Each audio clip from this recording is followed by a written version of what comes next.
आपके पेपर में मैं कह रहा था कि जब पेपर में क्वेश्चन आए, आप जिस क्वेश्चन को भी अटेम्प्ट कर रहे हैं आप उसका क्वेश्चन नंबर भी लिखें और आगे इस तरह लिखें जूज को, जिसको हम उर्दू में जूज कहते हैं, पार्ट फर्स्ट।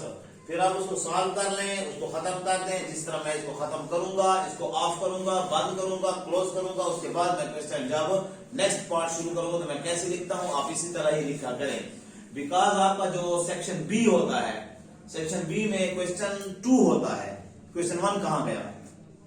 वो आपका एमसीक्यूज होता है, बबल शीट होती है, एमसीक्यूज क्वेश्चन 1 होता है, वो आपसे ले लिया जाता है। क्वेश्चन 2 में आप लोगों के 13 पार्ट्स होते हैं, 12 या 13 पार्ट्स होते हैं, उसमें आप लोगों को 9 करने होते हैं, 9 4 36, हर एक के 4 नंबर होते हैं, 36 मार्क्स होते हैं उसके। तो आप लोगों को जो क्वेश्चन 2 होता है उसमें फिर 2 3 4 नहीं होता है, उस क्वेश्चन 2 में 1 2 3 आई बी आई इस तरह होते हैं पार्ट्स, तो ये पार्ट कहलाते हैं।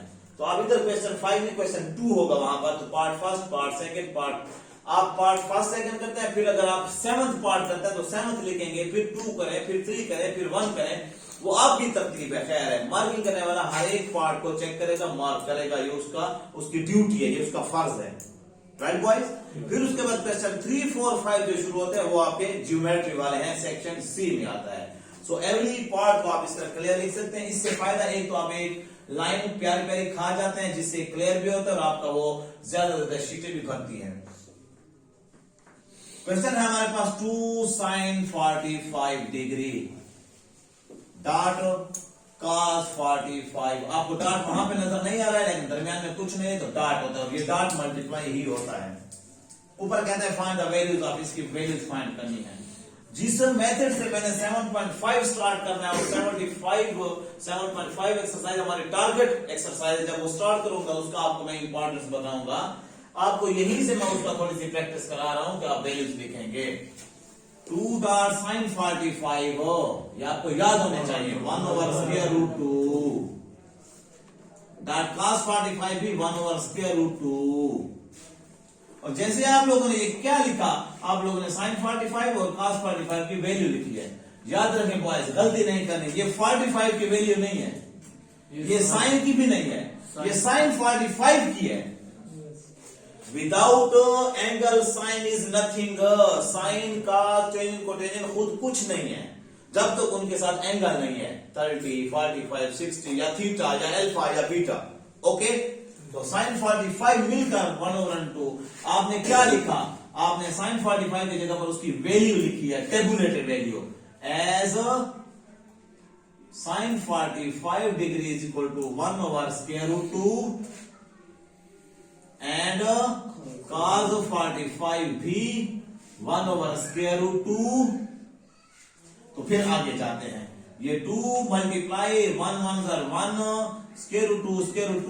√2 का स्क्वायर, एक जैसे आपस में स्क्वायर हो गए, √2 कैंसल, तो 2 मल्टीप्लाई 1/2, 2 से 2 कैंसल, तो आपका आंसर बचा 1। एमसीक्यूज में भी आ सकता है और क्वेश्चन में भी आ सकता है, शॉर्ट क्वेश्चन में।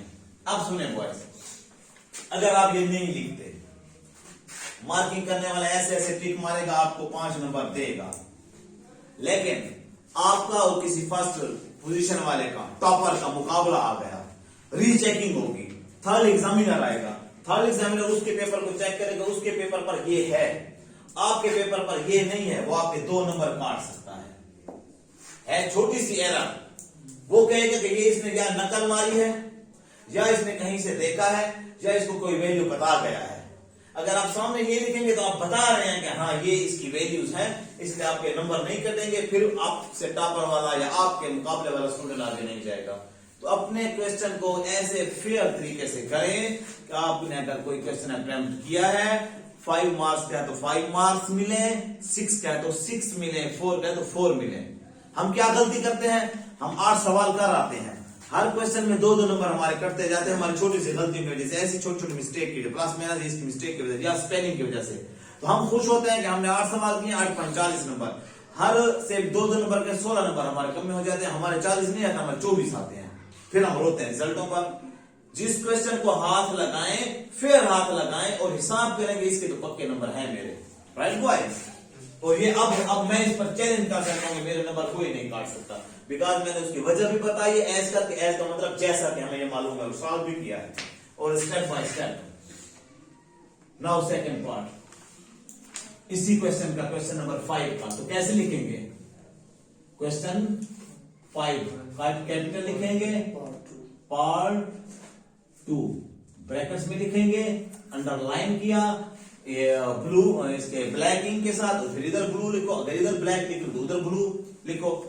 जी बेटा अब क्वेश्चन लिखे, टेंजेंट 60, एवरीबॉडी मेरे साथ, वैल्यूज आपके सामने है। ये मेरा एहसान है कि मैंने ये लिखी हुई, वरना ये याद होती है आपको।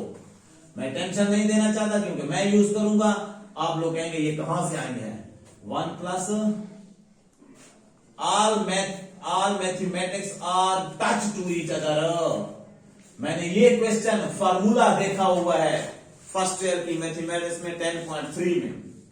इट मीन्स यहां पे वो आपको सिर्फ सॉल्व कराता है, अभी से ज़हन में है, इमेज है कि कोई ना कोई ये चीज भी है।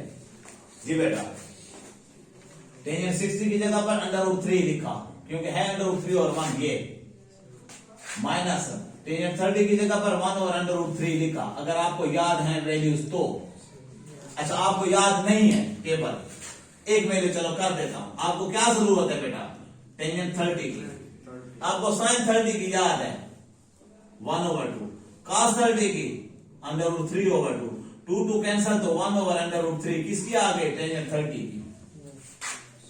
आपको टेंजेंट 60 की जरूरत है या टेंजेंट 45 की जरूरत है। साइन 45 और cos 45 फार्मूला है बेटा। साइन 45 की 1/√2, cos 45 की भी 1/√2, कैंसल होकर आपका 1 आ गया। टेंजेंट 45 1। तो आप इन वैल्यू से भी निकाल सकते हैं। जी 1 लिखा, प्लस लिखा, इस बटा को मैंने मेन बटा करके लिखा, ये मैंने स्टेम पे लगाई हुई है।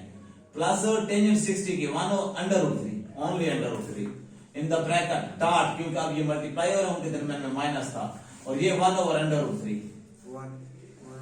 और यहां पर आप क्या लिखेंगे बेटा? यही टेंजेंट 60 की वैल्यू हमने यूज किया √3, टेंजेंट 30 की वैल्यू हमने यूज किया 1/√3। बस ये आपने इंप्रेशन दे दिया कि हमने फाइंड किया है। क्वेश्चन से थोड़ा सा साइड पे, इधर क्या हो रहा है? दरमियान में माइनस है, ये मेन बटा मैंने लिखा। पूरी तवज्जो, पूरी कंसंट्रेशन ऑन द बोर्ड। आपकी आंखें जमी हुई हों। कुछ लड़के यहां देख रहे हैं क्या? नहीं, इधर जरूरत नहीं। कुछ उधर देख रहे हैं? नहीं, आप इधर ही देख रहे हैं। और इधर में भी दो चीजें, आप इधर हैं, सबकी आंखें ऐसे है ना, आपकी सारों की आंखें इधर हैं और कान मेरी बात सुन रहे हैं। तब आप सीख रहे हैं, सिर्फ मेरा नहीं, किसी भी टीचर का। जब वो लेक्चर दे रहा है, जहां पे उसका पेन है, आपकी आंखें भी वहीं पे, फिर आप लर्न कर रहे हैं। और जहां वो बात कर रहा है, आप वही बात सुन रहे हैं। यहां पे इनका एलसीएम होगा बिकॉज ऑफ माइनस। इसके नीचे क्या है? 1 है। ये बटा के ऊपर बटा, फ्रैक्शन के ऊपर फ्रैक्शन, √3 आया। ये 1 है, नहीं है, इसके नीचे नहीं है, तो ये √3 ऊपर चढ़ा। चढ़ा का मतलब इसके साथ मल्टीप्लाई हुआ, √3 का स्क्वायर हो जाएगा। Right boys? और माइनस लिखा, और स्क्वायर√3 कैंसल, क्या बच गया? 1। वो 1 आया ऊपर, कट गया, ऊपर वाला बच गया।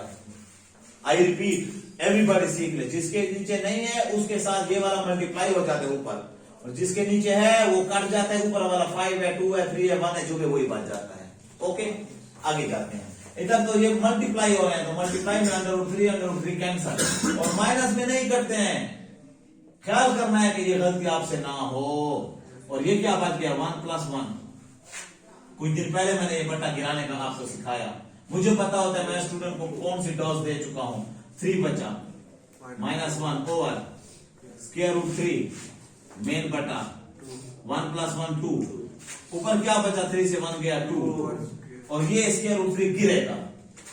√3 गिरा, मल्टीप्लाई किए 2, वो गिरा, ये 2 अपनी जगह पे है, तो उसके साथ है 2 से 2 फिर कैंसल, आपकी वैल्यू बच गई 1 ओवर √3। ओके बॉयज, ये हुआ आप लोगों का दूसरा पार्ट जिनमें हमने वैल्यूज पुट की हैं। सिमिलरली हम थर्ड पार्ट की तरफ जाते हैं। थर्ड पार्ट में आप सीखेंगे कि और क्या हो रहा है। बहुत प्यारा क्वेश्चन, बहुत important question, cos 45 degree over sin 45 degree plus tangent 45। Three values यहां भी लगेंगी जो आप एज लिखेंगे, आप खुद लिखेंगे। ओके क्या कर रहे हैं, वैल्यूज पुट करेंगे। cos 45 1/√2 मेन बटा ये है, ये लगाया और उसकी स्टेम पे इधर उधर थोड़ी थोड़ी लगा देंगे, मेन बटा है।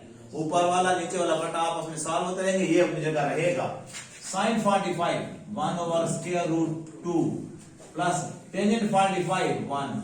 ओके बॉयज, अब ऊपर तो एक ही है, नीचे दो है, दरम्यान में प्लस इसके नीचे 1 है, तो स्क्वायर रूट 2 आपका एलसीएम।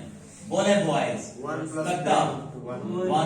प्लस चढ़ा स्क्वायर रूट 2। ओके ये स्क्वायर रूट 2 से ये स्क्वायर रूट 2 कट गया, एक स्टेप के बाद है, डिस्टेंस आ गया एक का तो कट गए। दूसरे अल्फाज में ये सीधा आता, ये उलटता तो फिर भी कट जाता। तो आपका ऊपर 1 बच चुका, नीचे 1 प्लस स्क्वायर रूट 2। कोई इशारे में ले जाने की जरूरत नहीं है, यही आपका आंसर है। और देखो बॉयज, मैं हर आंसर को बॉक्स में लिख रहा हूं, हर आंसर को मैं बॉक्स में दे रहा हूं। ये भी एक मैथमेटिक्स के पेपर को अटेम्प्ट करने का अच्छा तरीका है। जितने मैंने बॉक्सेस लिखे, मार्किंग वाला उस पर मुझे इसके भी नंबर देगा, इसके भी नंबर देगा, इसके अगर मैं बॉक्स ये लाइन नहीं मारता, क्लोज नहीं करता, मैं कह रहा था क्लोज करो, और ये नंबर उसको बॉक्स में नहीं लिखता, ऐसा ना हो इसका एक को इकट्ठा समझे। तो बॉक्स में ले जाने का मतलब ये क्वेश्चन एंड हो गया, ये आंसर आ गया और शो हो रहा है आंसर। ओके बॉयज, मैं क्वेश्चन नंबर 4 पार्ट छोड़ रहा हूं। सिंपल है, टेंजेंट 30 है, टेंजेंट 60 है, आप बुक्स पर देख रहे हैं। टेंजेंट 30 की वैल्यू 1/√3 है, टेंजेंट 60 की √3 है, आपस में √3 कट जाएगा, ये 1 बच गया। और टेंजेंट 45 आगे वो 1 है, तो 1 + 1 2 आंसर आएगा। मैं कर रहा हूं 5th part we part, cos π/3। फिर आपका पहले वाले नॉलेज का एग्जाम, इम्तिहान, टेस्ट। cos π/6 प्लस है दरमियान में माइनस sin π/3। ये भी फार्मूला है फर्स्ट ईयर का, इसको हम वहां पर कहते हैं सम ऑफ द वैल्यूज। फिर डबल एंगल फार्मूला आता है। आर लिख के पहले मैं इनके एंगल बनाता हूं, डायरेक्ट इनकी वैल्यूज नहीं लिखता हूं। cos π/3 किसके बराबर? 60 के बराबर। π/3 मतलब 180 को 3 पे तकसीम किया 60, और cos π/6 किसके बराबर? 30 डिग्री। और sin π/3 sin 60 और sin 30। बॉयज अब cos 60 किसके बराबर? 1/2। मुझे कैसे पता चला कि cos 60 1/2 है? cos 60 sin 30 के बराबर है, क्योंकि इन दोनों की सम 90 है। cos की हर वैल्यू sin की उस वैल्यू के बराबर होगा जिनकी सम 90 हो, कॉम्प्लीमेंट्री एंगल्स हो। अब हमें ये sin 30 की वैल्यू याद है 1/2, तो cos 60 की भी 1/2, और cos 30 की वैल्यू 1/3/2, क्योंकि sin 60 की वैल्यू ये है। अब इधर आ जाए, sin 60 √3/2 और sin 30 1/2। अब इनको मल्टीप्लाई करेंगे, ऊपर वाला नॉमिनेटर से नॉमिनेटर √3 1 से √3 2 2 are 4 माइनस √1 से √3 2 2 are 4।